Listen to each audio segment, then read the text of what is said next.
আজকের ভিডিওটা অনেক বড় হতে চলেছে, কারণ আজকে আমি আলোচনা করব আমাদের বিজেপি সরকার আসার পরে 1 মাস এখনো হয়নি, তো তার মধ্যে কী কাজ অলরেডি হয়ে গেছে আর কী কাজ আগামীকালে হতে চলেছে। তো সর্বপ্রথম অন্নপূর্ণা ভাণ্ডার 3,000 টাকা প্রতিশ্রুতি দেওয়া হয়েছিল, যেটা অলরেডি আমার মায়ের বোনেদের অ্যাকাউন্টে ঢোকা শুরু হয়ে গেছে। আর যারা যারা এখনো করেননি, অনলাইনে কিন্তু ফর্মটা চালু হয়ে গেছে, অনলাইন অফলাইন দুটোই হচ্ছে। তো আপনারা 90 দিন সময় আছে, তো তাড়াতাড়ি ফর্মটা ফিল আপ করে নিন, যারা যোগ্য তারা অবশ্যই পাবেন। আর ফর্ম ফিল আপ করতে যদি কারোর কোনো সমস্যা হয়, তো আপনি বিএলও কাছে সাহায্য নিতে পারেন, পঞ্চায়েত লেভেলে ব্লক লেভেলে সাহায্য নিতে পারেন। তো অবশ্যই তাদের ফর্মটা ফিল আপ করে নেবেন। তারপরে রয়েছে মহিলাদের ফ্রি বাস সার্ভিস, যেটা 1 তারিখ থেকে চালু হয়ে গেছে, 1 জুন থেকে। সেটা এসি হোক দূরপাল্ল হোক, যে কোনো জায়গায় মহিলাদের জন্য সরকারি বাসে বিনামূল্যে পরিষেবা। তারপরে রয়েছে সব থেকে ইম্পর্টেন্ট, যেটা আমাদের জাতীয় নিরাপত্তা বা আমাদের নিরাপত্তার জন্য বাংলাদেশ বর্ডারে বিএসএফকে প্রয়োজনীয় জমি রাজ্য সরকার 45 দিনের মধ্যে হস্তান্তর করবে। তার মধ্যে প্রায় অনেক জমি দেওয়া প্রায় হয়ে গেছে আনুষ্ঠানিকভাবে। তারপরে সপ্তম পে কমিশন লাগুর জন্য যেটা অ্যাপ্রুভ ক্যাবিনেটে হয়ে গেছে, ডিএর জন্য ক্যাবিনেটে অ্যাপ্রুভ হয়ে গেছে।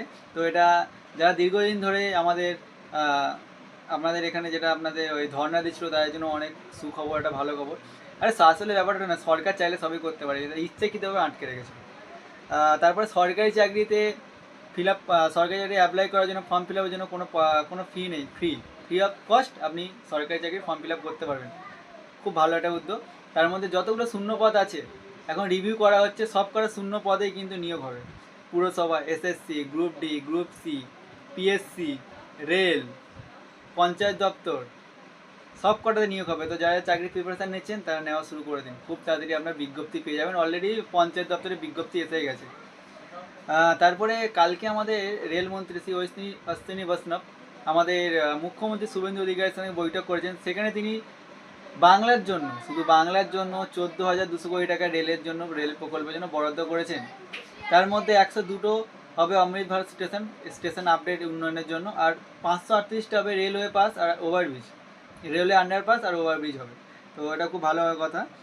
তারপরে হবে আপনার ওয়াটার মেট্রো, দেশের 18তম জায়গা হিসাবে কলকাতায় চালু হচ্ছে ওয়াটার মেট্রো, যেটা আরও আগে হওয়া উচিত ছিল, কারণ কলকাতা খুবই একটা ঐতিহাসিক জায়গা, কিন্তু সেটা পূর্ব সরকারের মাথায় ছিল না।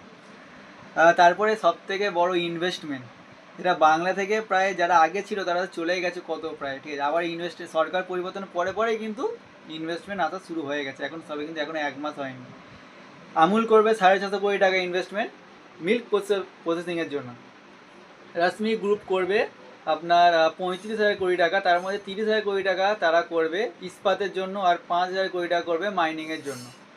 খুব ভালো কথা। আরও ইনভেস্টমেন্ট আছে, গুগলে টেক হাব হবে কলকাতায়। আরও ধীরে ধীরে আরও অনেক খবর আপডেট আসলে আমি আপনাদের জানিয়ে দেবো। তারপরে হচ্ছে তাজপুরে, যেটা আমাদের আগে তাজপুরে একটা